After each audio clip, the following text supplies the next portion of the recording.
जय माता दी। कल हम इंद्रदेव की पुत्री जयंती और शुक्राचार्य जी की चर्चा कर रहे थे। तो मैं जयंती के बारे में बात कर रही थी, उसी में आगे चलते हैं। मुनि के शाप से भयभीत होकर वह जयंती उनके मन में विकार उत्पन्न करने वाला कोई हाव भाव प्रदर्शित नहीं करती थी। सुंदर अंगों वाली तथा मृदु भाषण करने वाली वह कन्या उन महात्मा के मन के अनुकूल तथा प्रीति उत्पन्न करने वाले शब्दों से उनकी स्तुति करती थी।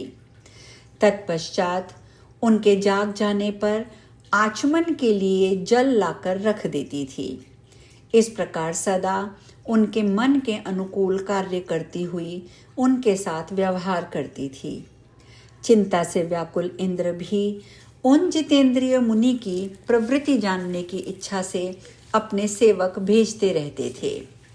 इस प्रकार वह साध्वी कन्या क्रोध पर विजय प्राप्त करके निर्विकार होकर तथा ब्रह्मचार्य परायण रहती हुई बहुत वर्षों तक मुनि की सेवा में संलग्न रही। तदंतर 1000 वर्ष पूर्ण होने पर महेश्वर शिव प्रसन्न हो गए और प्रसन्नता पूर्वक वे शुक्राचार्य से वर मांगने के लिए कहने लगे। ईश्वर बोले, हे ब्राह्मण, हे भृगुनंदन, जगत में जो कुछ भी विद्यमान है, आप जो कुछ देख रहे हैं तथा जो किसी की भी वाणी का विषय नहीं है, उन सब के स्वामित्व से आप युक्त हो जाएंगे, इसमें कोई संदेह नहीं है। आप सभी प्राणियों से अवध्य होंगे। आप प्रजाओं के स्वामी तथा श्रेष्ठ ब्राह्मण के रूप में प्रतिष्ठित होंगे। व्यास जी कहते हैं, इस प्रकार वर प्रदान करके शिव जी वहीं अंतर ध्यान हो गए। तत्पश्चात जयंती को देखकर शुक्राचार्य ने उससे कहा, हे सुश्रोणी, तुम कौन हो, किसकी पुत्री हो, मुझे अपनी अभिलाषा बताओ। हे सुंदरी, तुम यहाँ किस लिए आई, अपना कार्य बताओ। हे सुनैने, तुम क्या चाहती हो, यदि वह कार्य दुष्कर भी हो तो भी मैं उसे अभी कर दूंगा। हे सुव्रते, आज मैं तुम्हारी सेवा से प्रसन्न हूँ, अतः वर मांगो।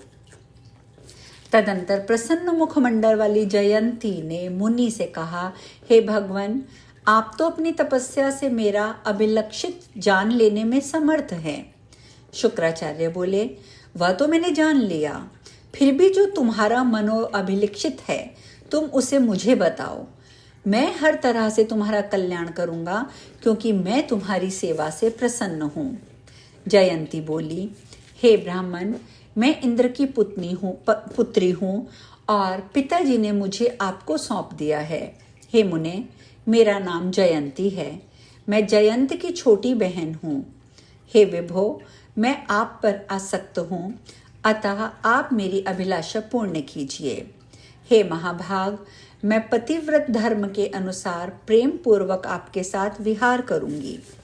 शुक्राचार्य बोले, हे सुश्रोणी, हे भामिनी, तुम सभी प्राणियों से अदृश्य रहती हुई 10 वर्षों तक इच्छानुसार मेरे साथ यहाँ विहार करो। व्यास जी आगे कहते हैं, ऐसा कहकर शुक्राचार्य ने घर जाकर जयंती से विवाह कर लिया। तत्पश्चात माया से आच्छादित होकर सभी प्राणियों से अदृश्य रहते हुए वे ऐश्वर्य संपन्न मुनि शुक्राचार्य देवी जयंती के साथ 10 वर्षों तक वहां रहे।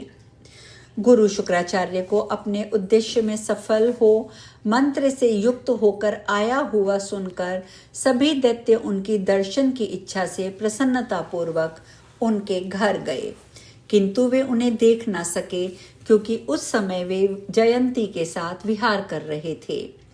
इससे उन सभी दैत्यों का मन उदास हो गया और उनके सभी उद्योग व्यर्थ हो गए।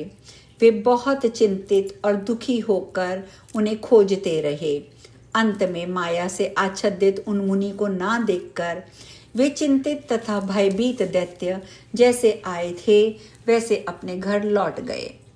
तत्पश्चात शुक्राचार्य को विहार करता हुआ जानकर इंद्र ने अपने गुरु महाभाग बृहस्पति से कहा, अब क्या किया जाना चाहिए।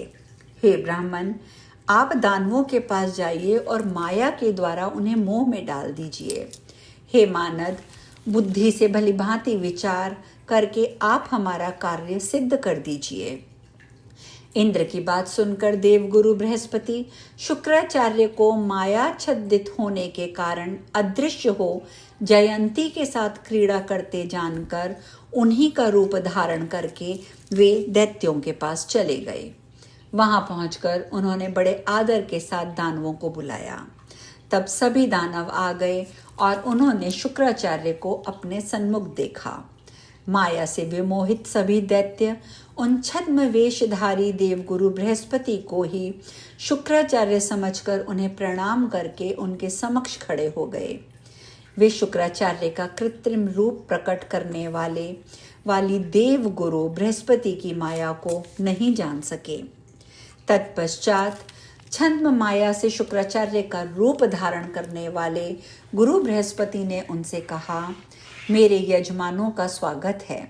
मैं आप लोगों के हित के लिए अब आ गया हूँ।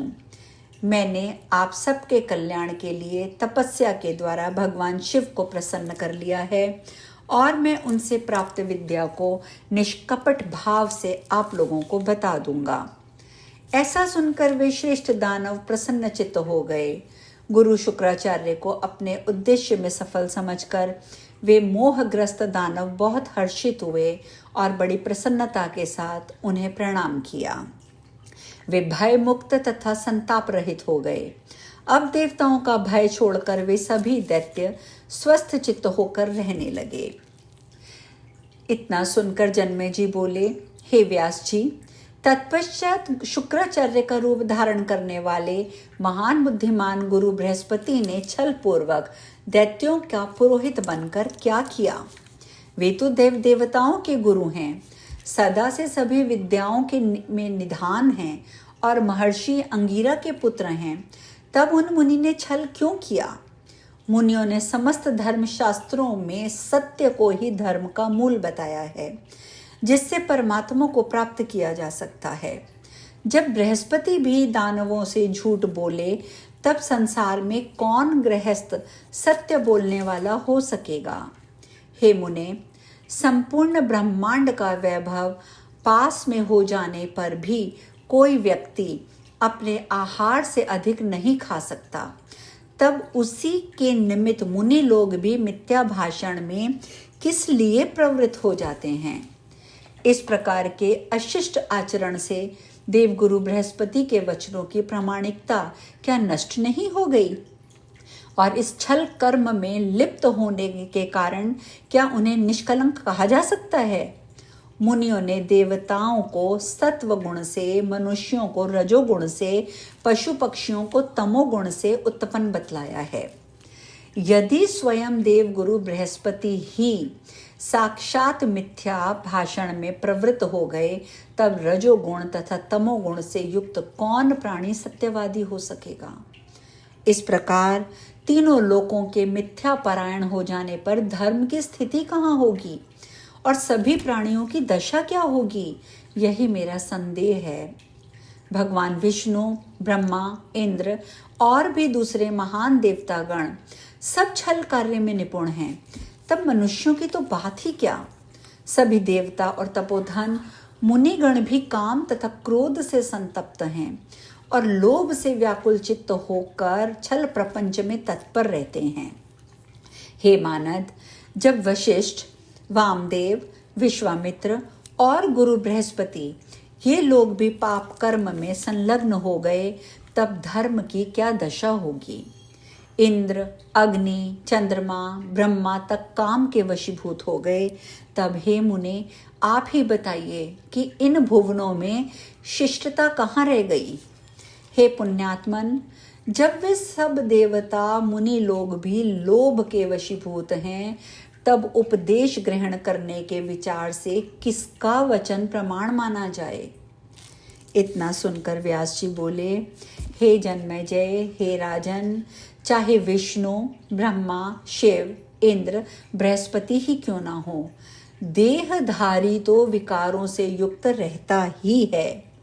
ब्रह्मा, विष्णु और महेश तक आसक्ति से ग्रस्त हैं। हे राजन, आसक्त प्राणी कौन सा अनर्थ नहीं कर बैठता। आसक्ति से युक्त प्राणी भी चतुराई के कारण विरक्त की भांति दिखाई पड़ता है। आज हम कथा में यहीं विश्राम लेंगे। शेष कल। जय माता दी।